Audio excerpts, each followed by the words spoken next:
Halo teman-teman, kembali lagi di TechSem Talks bersama saya Safrizal Arik. Dan pada episode kali ini tentunya saya tidak sendiri. Pada kesempatan kali ini saya sudah bersama tax expert atau praktisi perpajakan yang bernama Kang Kiagos Adimas atau biasa disebut atau biasa kita panggil Kang Agoy. Halo Kang Agoy, Halo, sehat? alhamdulillah gimana? Sehat? Alhamdulillah sehat. Kang, kita tuh sekarang akan membahas terkait dengan aspek perpajakan terhadap NFT. NFT oke. Ya, tapi sebelum kita masuk ke topik pembahasan tersebut, ini kayaknya kita lebih bijak atau lebih asik untuk berkenalan dulu lah. Oke. Oke, berkenalan dulu lebih dalam terkait dengan Kang Agoy. Kalau Kang Agoy ini sebetulnya saya sudah lama kenal sih, karena ini abang-abangan saya ya selama perkuliahan. Iya, kalau ini saya udah lama kenal lah, tapi ini untuk teman-teman semua lah yang lagi menonton video ini. Background pendidikan perkuliahan lah. Selama berkuliah itu Kang Agoy ngambil apa, di mana dan sekarang lagi sibuk apa nih? Boleh silahkan Oke. disampaikan ke teman-teman. Halo, saya Ki Gusa Dimas tapi biasa dipanggil Agoy. Ya. Kuliah dulu S1 kita ya satu alma mater ya Rik ya. Iya, betul. Di Parahyangan, Universitas Katolik Parahyangan. Satu jurusan juga, jurusan hukum. Cuma Betul. secara spesialisasi ya nyari yang beda sih gitu. Kan lulusan hukum, lulusan universitas hukum gitu. SH banyak banget ya, hampir Ya. ribuan gitu satu tahunnya. Betul. Lebih lah dari 5.000 gitu. Nah, nyari yang beda gitu. Kalau misalnya expertise di litigasi, di kepailitan, di komersial kontrak gitu, ya it's too much gitu, banyak banget itu. Makanya waktu lulus agak nyari-nyari, oh kayaknya nih pajak nih gitu. Oke. Dan ya suka juga dengan hukum administrasi gitu kan, pajak di bawah hukum administrasi ya. Oke. Jadi lebih ke ketertarikan tuh ya karena suka gitu ya. Terus mungkin berarti kalau misalkan dari tadi yang disampaikan pengen berbeda dari yang lain gitu. Yap, nyari yang beda gitu. Dari yang beda dari yang lain. Karena kalau nggak ada inovasi ya nggak punya daya tawar dong gitu. Oke. Luar biasa. Super sekali. Nah, selain suka nih, terus apalagi sih yang bikin Kang Agoy ini memutuskan untuk masuk perpajakan? Terus juga boleh disampaikan sebetulnya tantangannya nih waktu pas masuk terjun sebagai praktisi perpajakan tuh apa aja? Seperti itu nih. Oke. Kita sama-sama dapat mata kuliah hukum pajak kan? Betul. Dapat mata kuliah hukum pajak tapi ya nggak dalam lah ya. Ya. Tapi sebenarnya speciality-nya gitu, expertise-nya di litigasi hukum pajak gitu. Oke. Litigasi gitu. Karena jadi kita mainnya nggak di PN tapi di PP gitu. Pengadilan pajak, pengadilan sendiri, pengadilan khusus di bawah pengadilan administrasi TUN gitu. Mata kuliahnya juga ada TPMP, teknik penyelesaian perkara pajak. Oke. Masalah pajak gitu. Dosennya ya kita sama-sama kenal dosennya. Anak Unpar pada tahu lah. Oke, terus apa nih tantangannya nih? Lebih ke tantangan waktu pas masuk ke perpajakan tuh apa aja? Tantangannya pajak itu berhubungan dengan uang ya gitu. Oke. Berhubungan dengan pendapatan negara dan cost di perusahaan di wajib pajak gitu. Ya, dan tantangannya multidisipliner gitu. Pertama kita harus ngerti bisnis prosesnya kayak gimana. Yang kedua kita harus ngerti akuntansi gitu. Oke. Ya ada singgungan-singgungan akuntansi karena banyaknya ya konsultan pajak di Indonesia ya lulusan akuntansi bukan lulusan hukum gitu. Iya, betul. Nah, itu juga sih salah satunya waktu mungkin di episode sebelumnya teman-teman saya juga bersama Bang Aulia Rizky Wicaksono. Ya, beliau juga kan sebetulnya satu bidang juga nih sama Kang Agoy, sama kita lah gitu di bidang hukum. Tantangannya sih ya memang karena ini menyentuh aspek ekonomi, khususnya juga nanti banyak menyentuh ke aspek akuntansinya. Jadi itu ya tantangan yang berarti lumayan struggle nggak nih waktu pas awal-awal? Kang Agoy? Struggle karena orang-orang hukum kan sakit perut ya dikasih hitungan. Iyalah jarang hitung, kita kan ya baca pasal mungkin ya. Sebenarnya kalau orang hukum, kalau misalnya ya mahasiswa hukum sering paradigmanya kayak gini. Mahasiswa hukum harus jago ngapal, bro gitu. Kenapa kita nggak ngafal pasal gitu? Kenapa 5 tahun pemerintahan rubah, undang-undang rubah, lu ngapalin dari awal lagi pasalnya gitu. Kita memahami konsepnya gitu. Dari perundang-undangan gitu. Oke. Nah, terus juga kan ini kalau di bidang perpajakan tuh sebetulnya aturannya cukup banyak juga ya. Ya, banyak. Lumayan ya berlapis lah gitu. Berlapis. Nah, itu sebetulnya ya walaupun Kang Agoy kan backgroundnya sarjana hukum ya, itu juga jadi tantangan kan dengan banyaknya peraturan perundang-undangan perpajakan itu sendiri, terus juga kan mungkin sangat dinamis ya, akan berubah gitu karena proses ekonomi secara keseluruhan pasti kan akan banyak penyesuaian juga nih. Nah, itu salah satu yang jadi tantangan juga nih buat Kang Agoy nggak? Karena ya peraturan perpajakan kita sering orang jelimet ya gitu. Undang-undang PPH pun dirubahnya hampir 5 kali. Ya, oke. 5 kali, terakhir lama HPP itu dirubah lagi jadi 6 kali. Belum peraturan pelaksananya ada di tingkat PP, PMK, peraturan Direktur Jenderal Pajak. Belum ada yang sangat teknisnya, surat edaran Direktur Jenderal Pajak ya is basic legal audit gitu. Tapi ya Kang Agoy berarti kesimpulannya ini udah cukup menikmati lah ya dengan ritme kerja yang seperti ini, beban kerja yang seperti ini. Sejauh ini gimana nih Kang Agoy? Yeah, sure, I'm enjoy. Nggak tahu ya, jadi legal corporate ya terlalu membosankan karena kasusnya itu lagi gitu. Ketika lo jadi konsultan, kasusnya beragam nih. Hari ini A, besok bisa B. Ya, atau bisa Z. Bisa Z gitu. Ntar balik lagi ke A gitu. Ya, ini beragam lah gitu. Iya.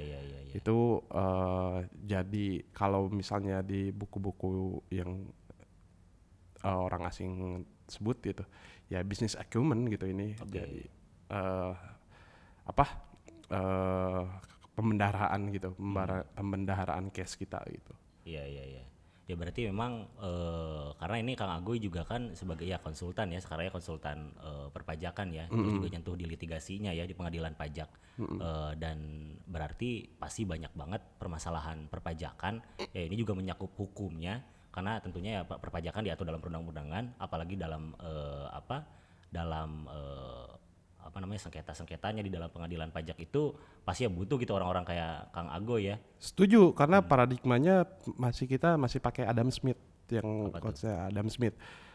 Tax without law is a robbery gitu. Ya semua harus tertulis di undang-undang, Bos gitu. Oke, seperti itu. Nah, ini Kang Agoy mungkin biar tidak berlama-lama nih kita membahas tentang backgroundnya Kang Agoy, karena tadi di awal juga disebutin kita akan membahas terkait dengan aspek perpajakan NFT nih.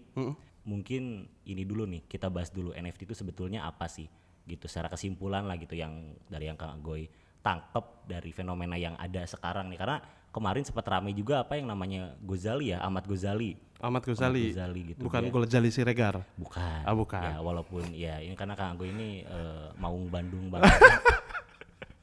Bobotoh banget gitu. Nah, bolehlah disampaikan nih NFT itu apa nih sebetulnya dari pemahaman atau dari kacamatanya Kang Agoy itu apa nih gitu, secara kesimpulan yang bisa ditangkap secara lengkap oleh teman-teman gitu.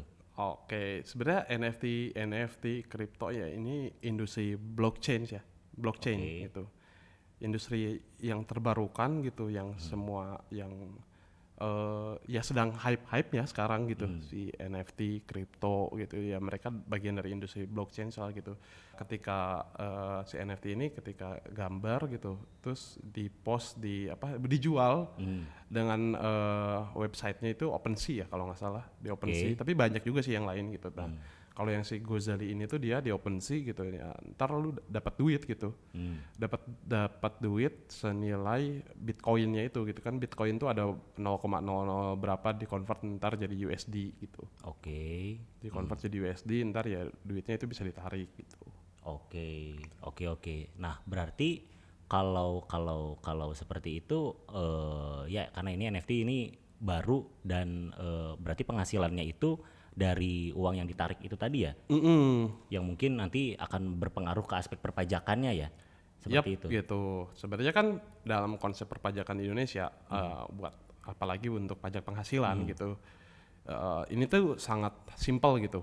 Bunyi undang-undangnya tuh pasal 4 ayat 1 dia ngomongnya ya penghasilan yang diterima atau diperoleh yang dapat dikonsumsi atau disimpan gitu. Yeah. Simple seperti itu gitu. Ya diterima dan diperoleh, dapat dikonsumsi atau disimpan gitu. Nah, jadi dia nggak ngomong bentuk penghasilannya apa gitu, tapi ya itu gitu penghasilannya. Oke, asalkan itu sebagai penghasilan dan tambahan ekonomis ya. Tambahan Tambahan ekonomis. ekonomis Betul. untuk si orang penerimanya itu akan dikenakan pajak penghasilan itu tadi ya. Yap, Nah, gitu. terus mungkin yang mau ditanyain lagi nih, tadi sempat disebutin kalau misalkan NFT ini ada apa ya, transaksi apa tadi, gambar ya? Transaksi dalam- gambar ya, biasanya NFT itu gambar. gambar ya. Apakah ada transaksi lain di dalamnya atau hanya ya gambar aja gitu? Sebenarnya ya posting gambar, simple sih posting gambar itu terus dijual gitu. Terus nggak tahu nih orang-orang yang nggak jelas itu yang memberi penghasilannya gitu. Gue juga sebenarnya bingung ya, si Gojek Iya. ini siapa sih yang beli gitu? Mm-mm. Dia dibeli sama siapa sih foto Iya. selfie-nya itu gitu. Ya dibeli gitu, dibeli dengan seharga berapa gitu sampai menghasilkan kalau nggak salah 1,7 M ya gitu. si Iya, Gojek iya. ini.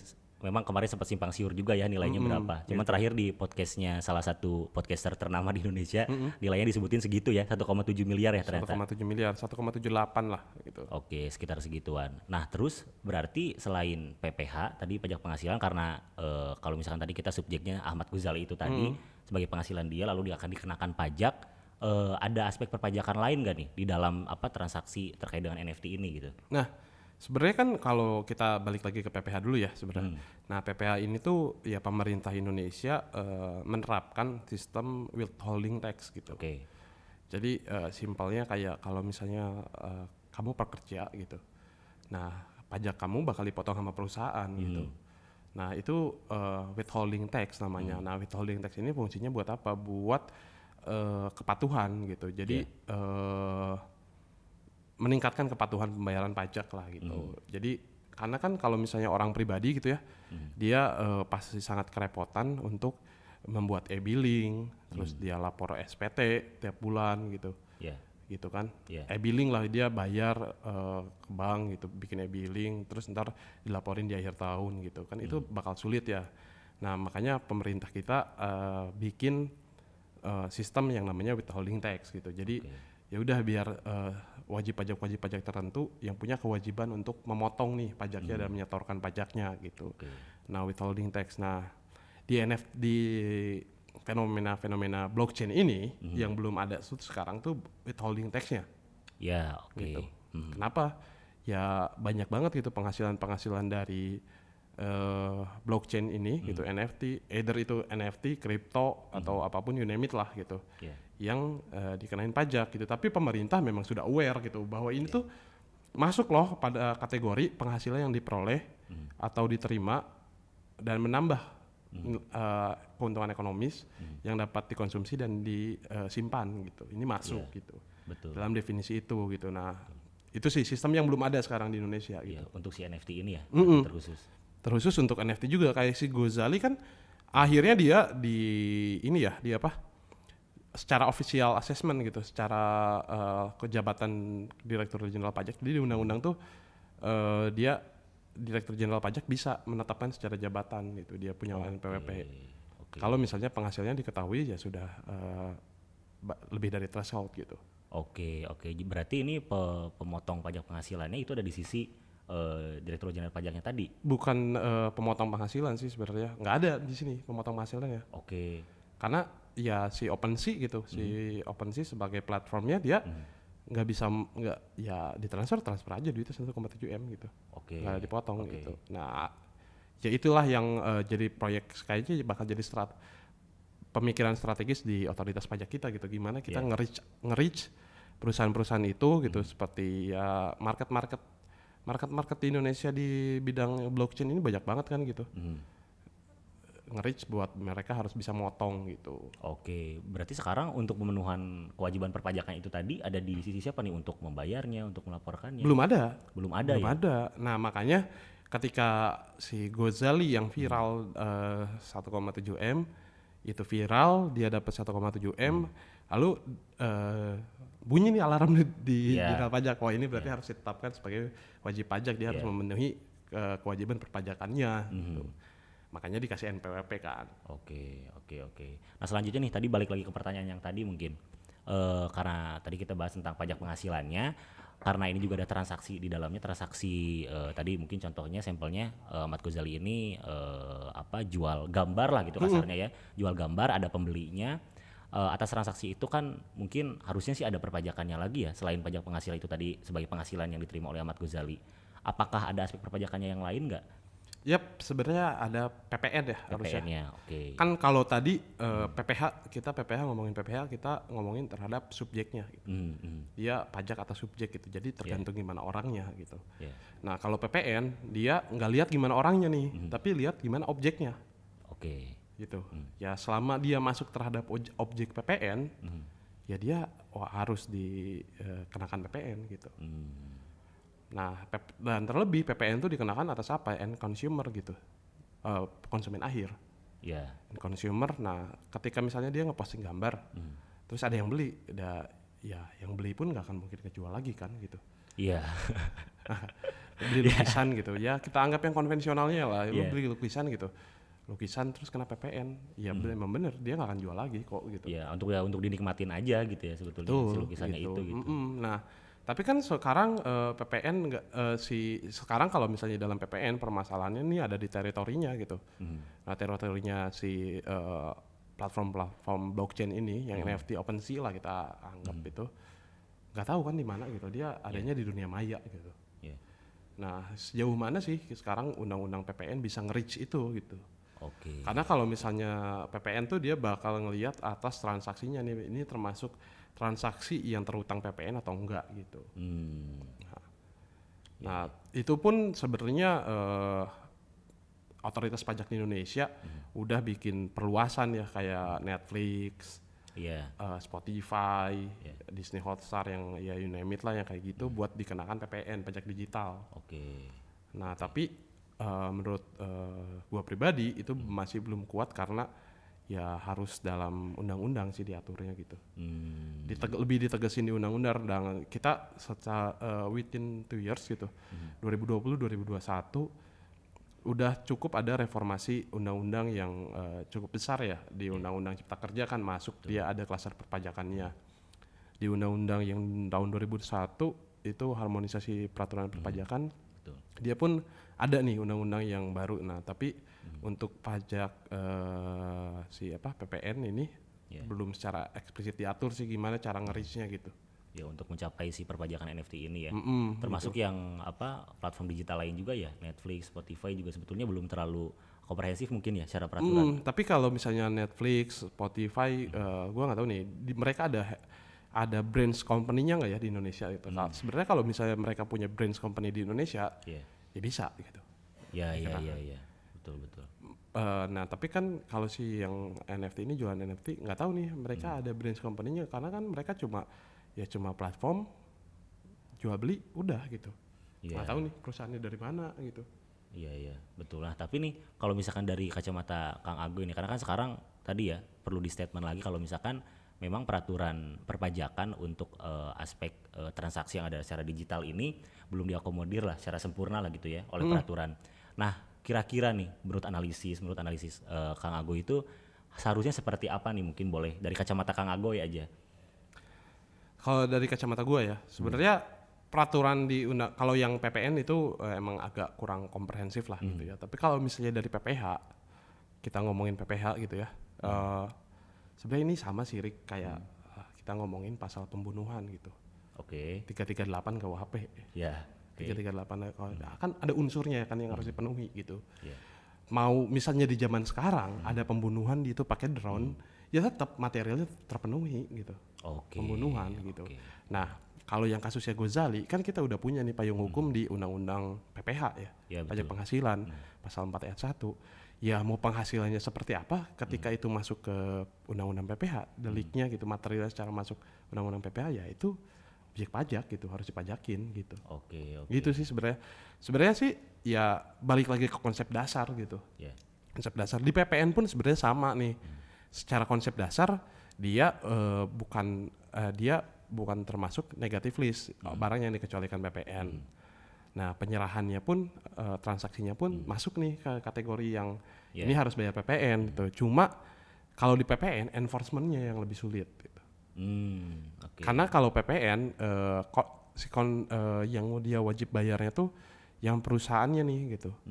Dia wajib mungut, dia wajib menyetorkan, dia wajib ngelaporin. Jadi si orang pribadinya kayak kita beli di Indomaret gitu. Nggak mungkin kan di Indomaret kita beli di Indomaret harus bayar PPN gitu, Iya. ngelapor bayar PPN. Tapi kan dibebanin ya ke Indomaret Iya, ya. betul. Tadi juga secara analogi ya di dalam pemidanaan berarti ya. Contohnya mau bunuh pakai apapun, pakai drone lah, pakai apapun lah gitu yang belum diatur si objeknya apa untuk membunuh itu. Tapi selagi itu membunuh ya akan dikenakan pasal 338 itu tadi gitu Yap ya. gitu. Jadi nggak kan makin berkembang ya gitu. Ya, betul. Si KUHP itu udah dari zaman apa ya? Dark Age kalau nggak salah. Maybe gitu. Iya. Dia dari zaman ini kan si KUHP itu dari Prancis kan, revolusi Prancis, Ya. turun ke Belanda, turun ke Indonesia gitu. Nah, Indonesia mereka kita udah reformasi perpajakan nih di tahun 1983 gitu. Iya. Nah, si konsepnya udah kuat gitu. Konsepnya udah kuat. Terus maupun penghasilannya seperti apa, ya ketika masuk ke dalam konsep itu ya itu objek pajak gitu. Iya, tapi memang yang perlu apa ya jadi challenge buat otoritas perpajakan gitu ya. Itu lebih ke ini teknis pengaturannya, teknisnya lebih ke teknis itu mau seperti apa untuk Lebih ke teknisnya gitu. pemotongannya, pemungutannya, pelaporannya mungkin ya. Betul. Seperti itu. Nah, mungkin ini terkait dengan aspek perpajakan NFT ini kalau misalnya tadi kita bahas intinya untuk transaksi yang ada di NFT lalu juga penghasilan untuk orang yang melakukan transaksi itu di NFT itu akan dikenakan pajak penghasilan dan lain sebagainya, itu udah mutlak seharusnya memang bisa dikenakan gitu ya. Tinggal teknis perpajakannya seperti apa, pengaturannya pelaporan, pemungutan dan lain sebagainya. Nah, mungkin nih sebagai sebelum penutup lah, sebelum kita menutup video ini, ada nggak nih dari Kang Agoy tambahan-tambahan terkait dengan aspek perpajakan NFT ini yang perlu digarisbawahi oleh teman-teman sebagai informasi juga, atau juga mungkin boleh sebagai kesimpulan yang tadi kita bahas itu, seperti apa aja nih Kang Agoy? Boleh, mangga silakan. Kesimpulannya ya kita udah punya peraturan perpajakan yang secara kalau kita lihat dari paradigmanya Adam Smith ya gitu, taxation without the law is a robbery gitu. Ya ini pencurian gitu, enggak dicuri gitu. Ya nggak dicuri kok gitu, karena undang-undangnya udah ada gitu di undang-undang PPH. Cuma memang secara untuk meningkatkan kewajiban perpajakan, kepatuhan kewajiban perpajakan perlu nih dibuat sistem withholding tax gitu. Karena ya jujur kita pun kalau misalnya kita sebagai pekerja gitu, kita kerja di satu perusahaan mau kerja dimanapun itu, ada sistem PPh 21 kan gitu, yang ya jadi kita udah bayar pajak nih. Nah sekarang bulan Maret kita tinggal lapor doang nih gitu. Nah itu kan lebih memudahkan lah gitu. Nah ya sistem withholding tax-nya ini gitu yang harus kita tingkatkan gitu, yang harus kita gimana kita caranya bisa nge-reach si perusahaan-perusahaan itu buat melakukan withholding tax gitu. Itu kalau dari sisi teknisnya ya gitu, karena undang-undangnya udah ada kok, peraturannya udah ada, dan dianalogikan tadi ke pembunuhan gitu di KUHP ya sama gitu, mau apa namanya ya tetap pembunuhan. Ya mau pakai apa ngebunuhnya, mau caranya bagaimana gitu ya kan nggak tahu ya gitu, orang-orang kan makin sini makin modern ya gitu. Bisa aja gitu datang drone nembakin kan ya tetap aja itu delik materialnya terpenuhi gitu. Sama gitu. Jadi dia mau jualan apa gitu kan sebenarnya kan nggak jelas ya. Foto selfie bro. Tiap hari bro. Foto selfie jual. Dapat duit. Seperti itu, tapi ya itu uniknya sih berarti ya terkait dengan NFT ini ya. Iya gitu. Ada aja gitu, tapi ya memang benar berarti kata salah satu lagu gitu ya, lagu ini pasar bisa diciptakan bro. Ada aja kan. Memang Kang Agoy ini selalu ada quotes gitu yang tersampaikan dalam setiap obrolan dan lain sebagainya. Ini jadi teman-teman persembahkan Kang Agoy. Ada lagi nggak nih Kang Agoy terkait dengan aspek perpajakan NFT ini? Udah sih, tapi kan ya karena kalau lihat di berita kan si Gozali itu dikenakannya yang pakai PP 23 2018 kata Dirjen Pajak. Ya menurut saya itu cukup tepat juga sih gitu ya. Kenapa? Karena kan penghasilannya nggak lebih dari berapa? 4,8 tidak lebih dari 4,8. Gitu. Karena dia berusaha kan di situ sebagai pengusaha lah gitu. Oke. Ya jadi mungkin sebagai informasi PP 23 2018 itu terkait dengan pengenaan pajak penghasilannya untuk peredaran bruto tertentu ya. Dan gitu. Si Ahmad Gozali ini memenuhi lah gitu, bisa dianggap memenuhi itu. Tapi kalau menurut saya sih lebih tepat ya kena yang progresif. Karena progresif di itu karena ya dia orang pribadi sih gitu. Orang pribadi jualan ya karena progresif dong harusnya gitu. Nggak kena PP 23 2018. Cuma kan sebenarnya kalau lihat dari tarif ya ngeri kan. PP 23 2018 ini tarifnya cuma 0,5%. 0,5%. Tapi kalau progresif up to 35%. Ya, Ngeri kan betul. gitu. Ya, terakhir pengubahan ya di UHPP ya. Gitu kan. Ya makanya ya relaksasi lah, nggak, saya sebenarnya nggak tahu sih itu relaksasi dari pemerintah atau apa. Tapi ya memang ya bijak lah kalau misalnya harus dikenain pajak gitu karena termasuk kok gitu. Ya, oke betul. Jadi itulah ya sebagai penutup video ini mungkin Oke. Kang Agoy. Jadi intinya teman-teman kesimpulannya terkait dengan NFT ini perlu untuk diperhatikan terkait dengan aspek perpajakannya karena di situ ada unsur material yang terpenuhi ya terkait dengan penghasilannya, lalu transaksi jual belinya juga mungkin bisa terkena pajak pertambahan nilai tadi ya. Dan itu jadi apa ya challenge dan tantangan tersendiri untuk otoritas perpajakan untuk nantinya sebagaimana tadi disampaikan oleh Kang Agoy perlu untuk diatur secara teknis pemotongannya, pemungutannya itu seperti apa supaya lebih jelas dan masalah perpajakan ini bisa terselesaikan mungkin ya untuk kedepannya. Terima kasih nih Kang Agoy. Thank you for having me, Erik. Oke, sama-sama Kang Agoy. Moga sehat selalu Sehat selalu juga. ya di masih masa pandemi ini dan sukses selalu juga buat Kang Agoy. Sukses selalu juga buat Text and Talk. Oke, amin.